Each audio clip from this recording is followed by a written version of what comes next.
अस्सलाम वालेकुम रहमतुल्लाहि व बरकातहू। मेरे इस पासपोर्ट की वजह से सब जगह जाना आसान हो जाता है, तो यही मेरे सफ़र का ज़रिया भी है। तो बहुत सी आसानियाँ इसमें पासपोर्ट की वजह से मिलती रहती हैं, कोई मसला नहीं होता कहीं जाने में। यूरोप तो ख़ास तौर पे, बाकी उसके अलावा दुनिया के 175 कंट्री हैं, वो सब ओपन है इसके लिए।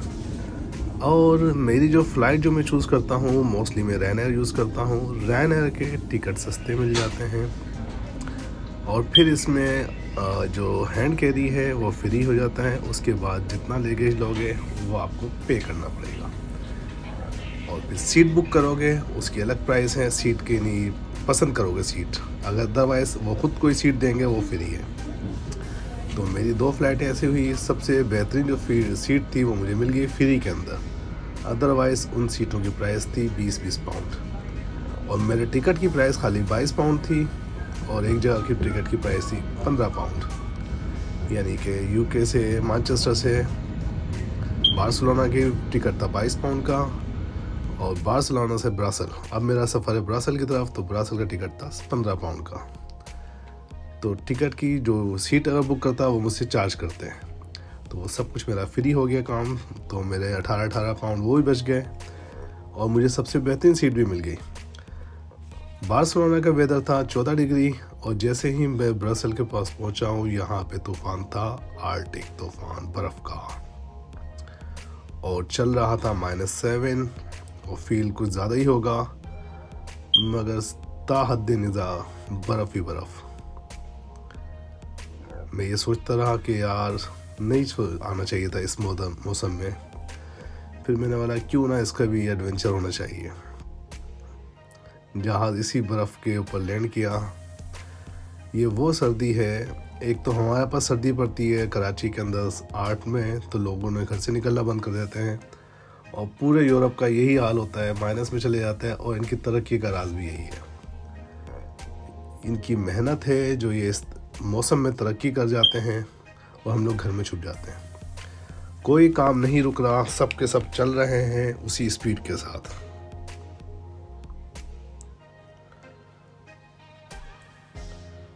कोई रनवे के ऊपर जहाज़ स्लिप नहीं हो रहा। जहाज़ के उतरने से पहले एक गाड़ी आती है, उसमें ग्रेटिंग वगैरह करके रखती है ताकि वो स्लिप ना हो। चलते चले जा रहा है जहाज़ अपने पोजीशन की तरफ।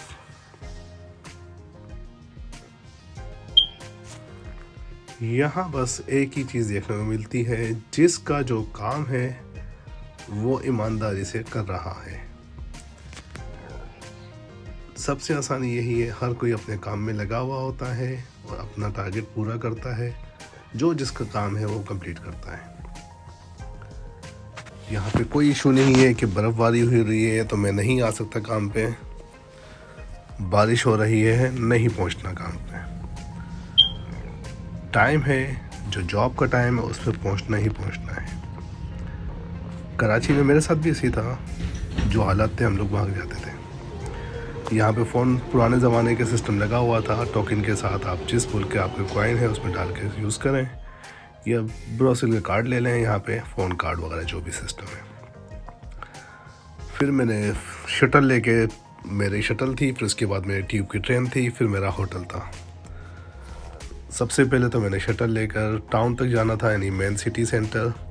वहाँ से जो मेरी वो थी मेट्रो नहीं, ट्यूब पकड़नी थी। ट्यूब मुझे मेरे रेस्टोरेंट के पास उतार दी, और बहुत ही शानदार मौसम हो रहा था। बहुत ही बड़ी और शानदार किस्म की बिल्डिंग है टाउन सेंटर के अंदर।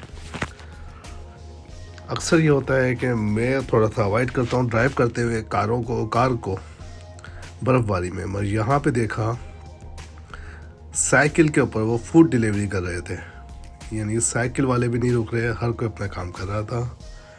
ब्रसेल्स जो है ये मेन सेट कैपिटल है यूरोप का, तो इसलिए इसकी तरक्कियाँ काफ़ी हैं, काफ़ी बड़ी इमारतें हैं, और सिस्टम बहुत अच्छा है।